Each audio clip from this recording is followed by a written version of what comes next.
Welcome to the Crystal Library, a pocket-sized portal into the magical, mysterious, and sometimes misunderstood world of crystals. I'm your host, Ashley, and each week I'll guide you as we explore one enchanting stone, its history, lore, healing properties, and one easy way to invite its magic into your everyday life. Whether you're crystal curious or deep in the woo, this is your space to learn, explore, and expand your connection to the mineral realm, one glittering gem at a time. So let's open the library and see which crystal wants to speak today.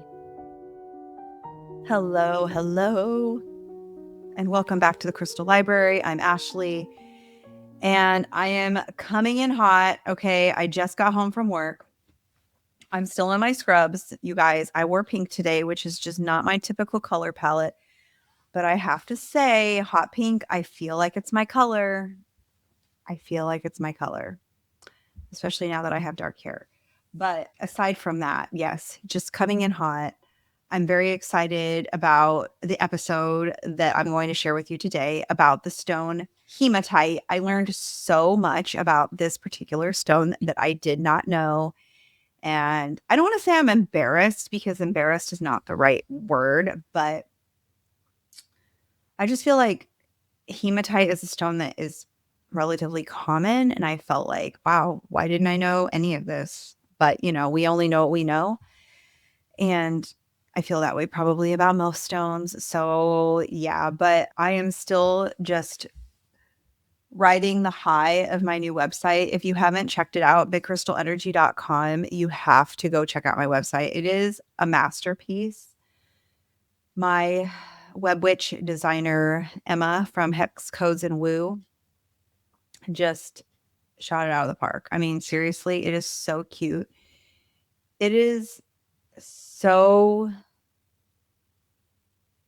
much better than the original website that I had designed a while back by someone else completely. We basically just started over from the very beginning, and it's like inside my head. She made my dreams come to life, and it's just beyond what I could have ever imagined for my website.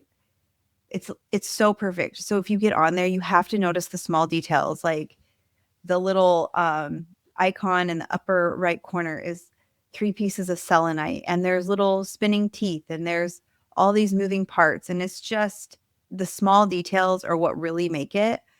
And so just take some time, look at the small details. They're so cute and good, and I'm obsessed. So let's get into today's episode. Welcome back. We're at the Crystal Library Tuesdays.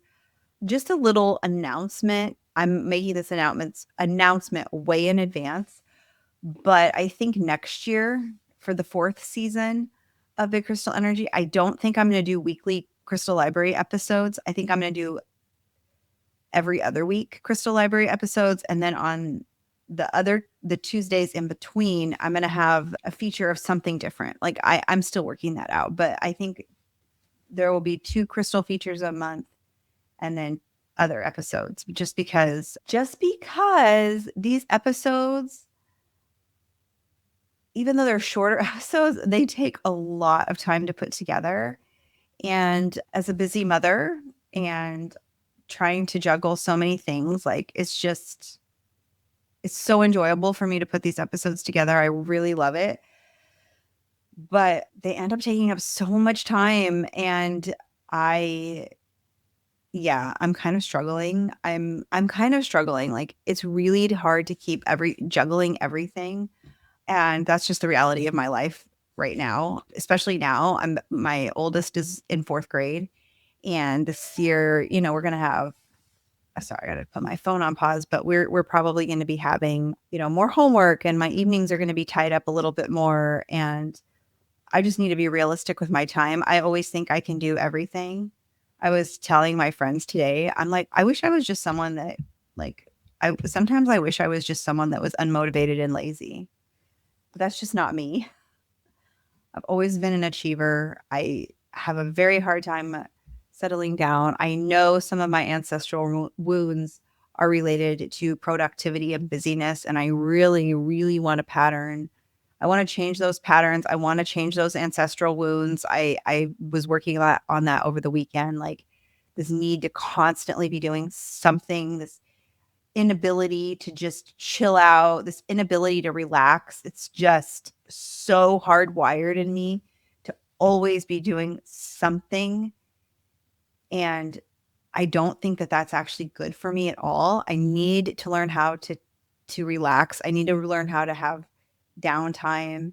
And so I have to cut out some things in my life.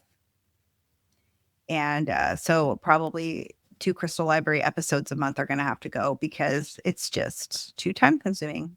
Even though I love it, I truly do. I get so excited to put these episodes together.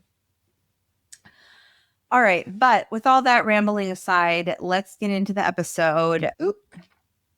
Okay. So I've had pieces of hematite sitting on my altar. My kids like to come in and play with it because of some of the pieces are magnetic. They stick to other things that I have. I like the way that it looks. It's very, the steel gray. It almost kind of has like an architectural feel to it. But that's really been my entire relationship with hematite. It doesn't really go much deeper than that. I've never particularly had a specific draw to it, but I know it is a very popular stone. So I like it on my altar just because I think it's like a handsome stone. I think it's pretty. But I do think that that's okay because I also believe that aesthetics matter. And I don't want to be someone that pretends that aesthetics don't matter because aesthetics matter a lot to me in many different parts of my life. But I never really looked deeper into this stone beyond just its outward appearance. And then I found out through the research a lot of things that I did not know. So hematite is an iron oxide. You can scratch it and you can grind it into a powder. You can run it across like the back of an unglazed tile and it doesn't scrape off silver. It comes out red, blood red, which I think is not necessarily a metaphor. It's chemistry.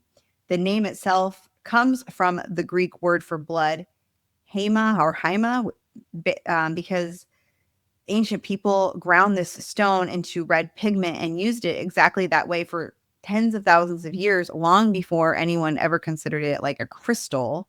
So every piece of polished hematite that you've ever seen, all the ones that look like this, like a gunmetal, the ones that look like almost have like an armor to them, that's really only showing you the outside of the stone. And the inside of the stone is kind of like the color of a wound. So I've been keeping these stones on my altar for the last couple of years, mainly just because of the way that it looks. And it took doing research for this episode to find out I'd only really ever seen the surface of this stone, which I thought was really, really interesting. So that's what we're going to be getting into in this episode. We're going to do a deep dive on the very interesting, the very fascinating hematite. Now we're going to get into the geology and the history of this stone. All right, so let's start with what hematite actually is chemically before we get into the symbolism of the stone. Hematite is an iron oxide. It is trigonal in structure, and it sits at 5.5 to 6.5 on the Mohs hardness scale.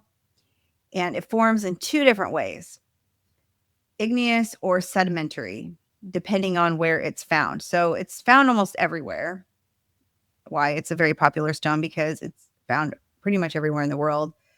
Argentina, Australia, Brazil, United States, Canada, Sweden, Italy, France. And this is just not a rare stone. It's one of the most abundant iron-bearing minerals on the planet, which matters because rarity is so often mistaken for power in the crystal healing industry. And hematite doesn't have that going for it. It has something else a lot more going for it. So we already talked about the name, how Hema or Haima is blood from, if you scrape it, the streak. But the actual historical record of hematite as red ochre goes back much further than most crystal books bother to mention. This pigment shows up in Paleolithic cave paintings. It shows up in Neolithic pottery. The Egyptians used it in tomb paintings. This is one of the oldest pigments used by human beings. It's not the oldest crystal, but it's one of the oldest pigments, older than most human symbolic behavior we have physical evidence for. So here's where I want to flag something, because I think this is the kind of claim that gets repeated without anyone checking where it came from.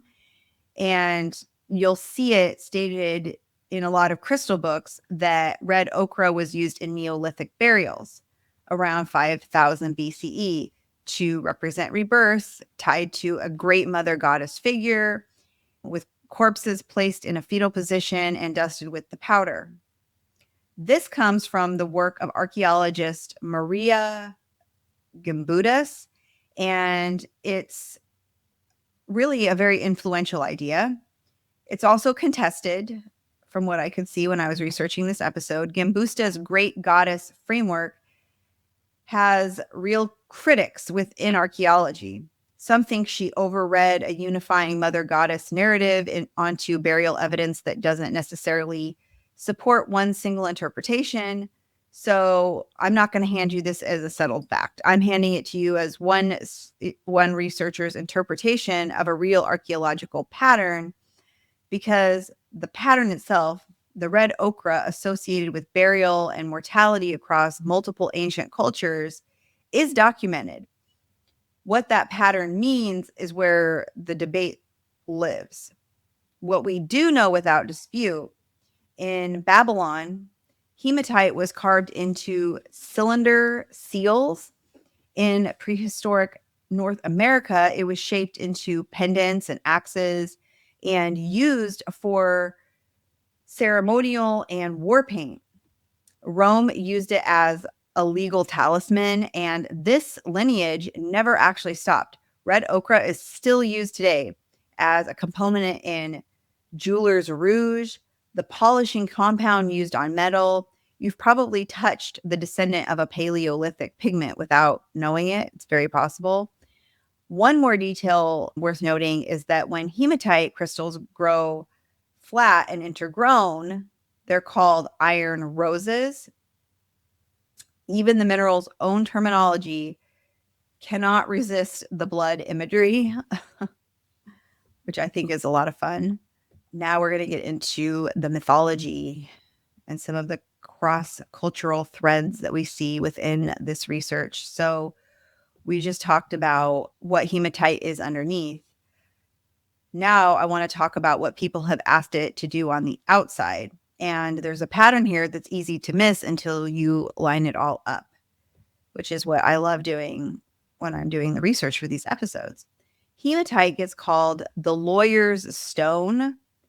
That's not one book's opinion. It shows up across multiple unrelated sources, which is worth paying attention to, because when separate authors land on the same specific, oddly narrow application without citing each other, that convergence is more interesting than any single claim on its own. People have carried hematite into court for favorable outcomes for disputes over wills, over compensation, over divorce and taxes.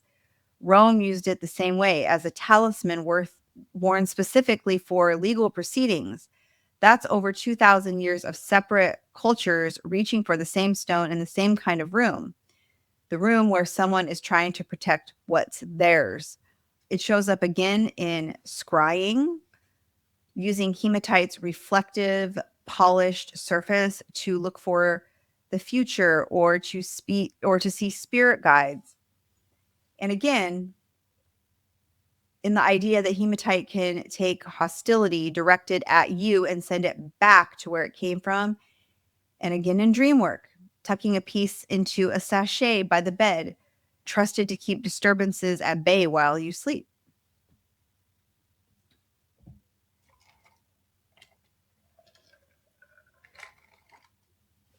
Notice what all of these have in common: legal protection, deflecting hostility, guarding the dream state.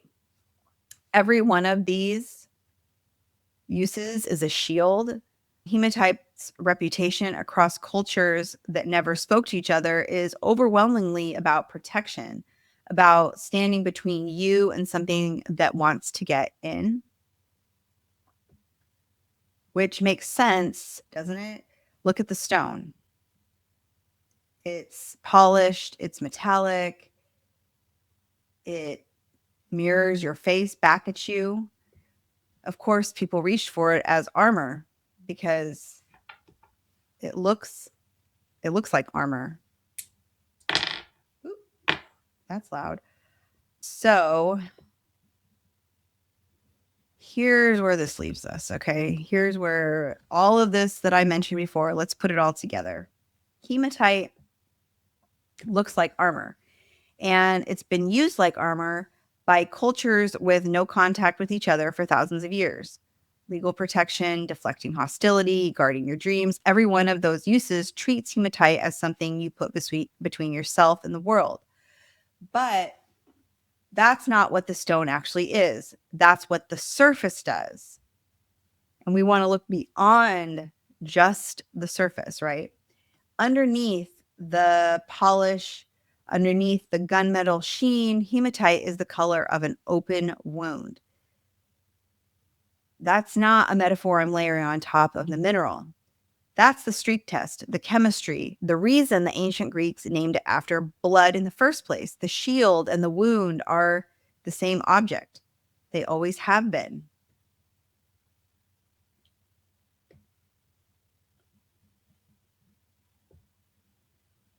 And I think that's actually more useful. Like, that's a more useful way to work with the stone than the shield alone. Armor that you mistake for your actual skin doesn't heal anything. It just hides what needs attention. But armor that you know is armor that you know is sitting on top of something real underneath, that's a tool. That's protection with honesty built into it. Hematite isn't telling you to be invulnerable. It's telling you that you can be protected and still be someone who bleeds. Those aren't contradictions. They're the same stone. Now, how can we work with this in a practical application? Before we start, one important note: if you have a pacemaker, okay, don't use hematite for this working, or really at all. This isn't superstition. Hematite is naturally magnetic, and permanent magnets have the potential to interfere with pacemaker function. So set this one aside and reach for something else in your collection instead. Okay, here's a working you can do with any piece of hematite, and it only takes a few minutes.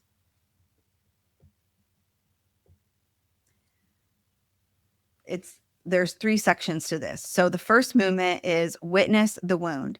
If you have a raw or unpolished piece of hematite, or even just a rock you don't mind marking, take it to an unglazed surface. The back of a ceramic tile works great. So does the underside of a coffee mug, and drag it across just with like a firm press, one line. Look at the color that comes off. That's the streak. That's what's actually inside the stone underneath everything you've been told it looks like. If you only have a polished piece, that's fine too. Just hold it and bring to mind that reddish color. You know it's there now, even if you can't see it. This isn't a symbolic gesture. This is you confirming physically that the protective armored exterior and the wound underneath are the same object. You're not imagining that duality. You're proving to yourself with your own hands. The second movement is called ground. So place the stone at your root chakra, lying down, resting it just below your navel, or simply holding it against your lower belly if you're seated. Breathe normally. This is where hematite has always done its most consistent work across every tradition that's touched it. Grounding, stability, presence in the body. But ground with this in mind. You're not grounding into some idealized, invulnerable version of yourself. You're grounding into the body you actually have, the one that can be hurt, the one that has been hurt. Let the weight of the stone remind you that being anchored and being capable of being wounded were never in conflict. They're the same fact, but they're felt in two different ways.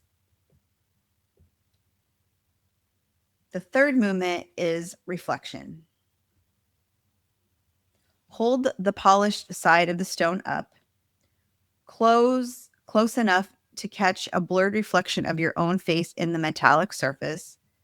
This is the mirror quality that cultures have used for centuries to deflect hostility, to scry, to protect.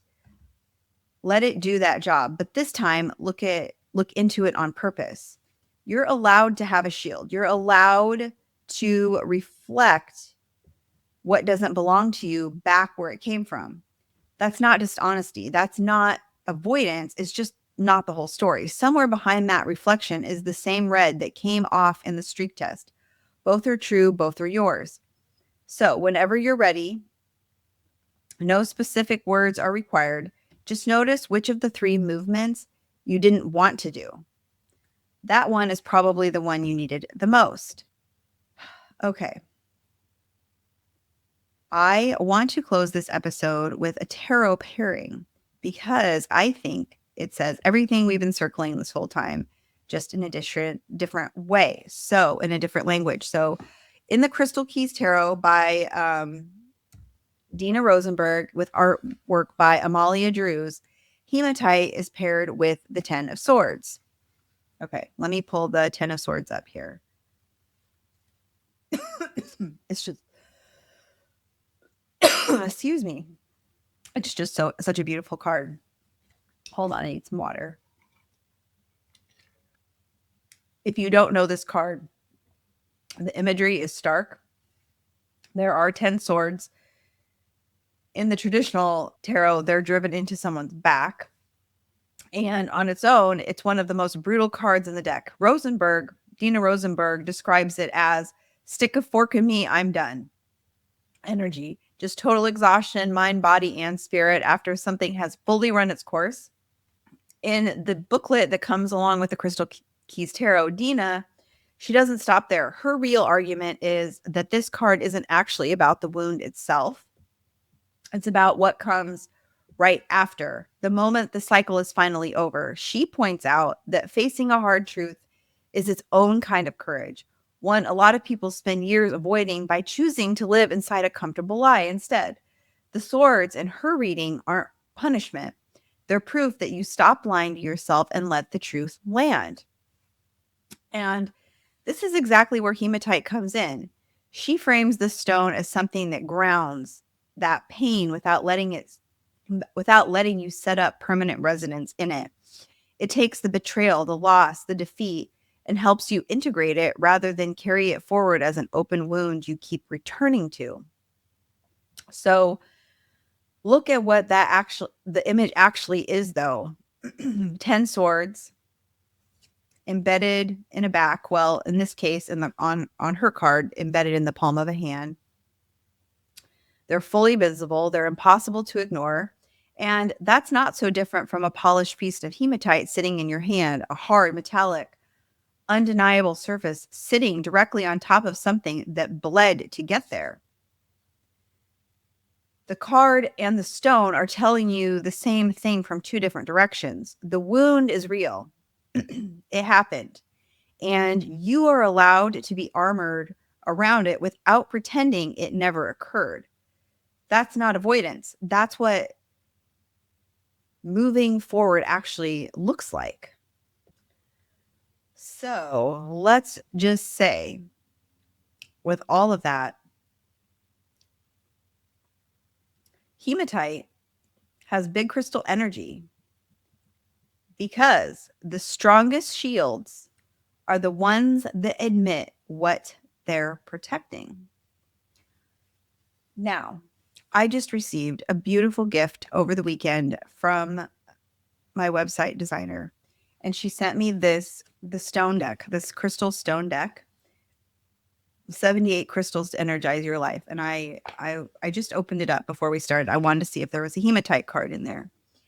And of course there was. So this card has a picture of raw hematite on the back. And it says what it is, which, we already talked about, that hematite is a metallic. It says here, hematite is a metallic charcoal that takes its name from the Greek word for blood. Like blood, it's full of iron, and like blood, hematite moves the good to where you need it and takes the bad away from where you don't. Who needs it? Anyone who is stagnating or spun out on something like a new crush or a lifelong existential drama. Oh, guilty. Where to put it? Wherever you are when you realize it's time to come back to earth. As I shared, the root chakra, when to use it when you feel stuck, when it's that moon time of the month, when you want to pull energy from the earth below and use it to make big things happen. It says align to your wholeness. So I thought that was really cool. And I love this deck. And thank you, Emma. This was such a beautiful gift. And thank you, Dina, for making the Crystal Keys Tarot, which is so awesome. I think, going forward for future episodes, I just want to have a little part at the end where I either will share a card from Dina's deck where she has already paired the crystal to the tarot card, or if a crystal that I talk about is not in her tarot deck, I will do my own comparison of that crystal to a card in the deck, because I'm always trying to build my tarot skills and I'm always trying to build my crystal knowledge, and I love pairing them. So that's what I got for you on hematite. So thank you for. I say the word "so" way too much, you guys, and now all you're going to be able to hear is me saying it over and over again. Oh, I don't know why I do that. It's kind of like the word "like," and I say "so" too much, and I just wish I could cut it out, but it's really hard. Oh yeah, and that's another one. Oh my gosh, I don't know how I'm even going to talk now. I feel really awkward. I'm gonna wrap things up because I feel weird now. All right, y'all. Have a beautiful week. Until next time. Bye. Thank you for visiting the Crystal Library. I hope today's stone offered just the magic you needed. If you loved this episode, share it with your favorite mystic and tag me on Instagram at mystical.mama.ash or at Bid Crystal Energy Podcast. And if you're feeling generous, leave a 5-star rating and review. It helps this magic reach more curious souls. Until next time, keep your crystals close and your intuition closer.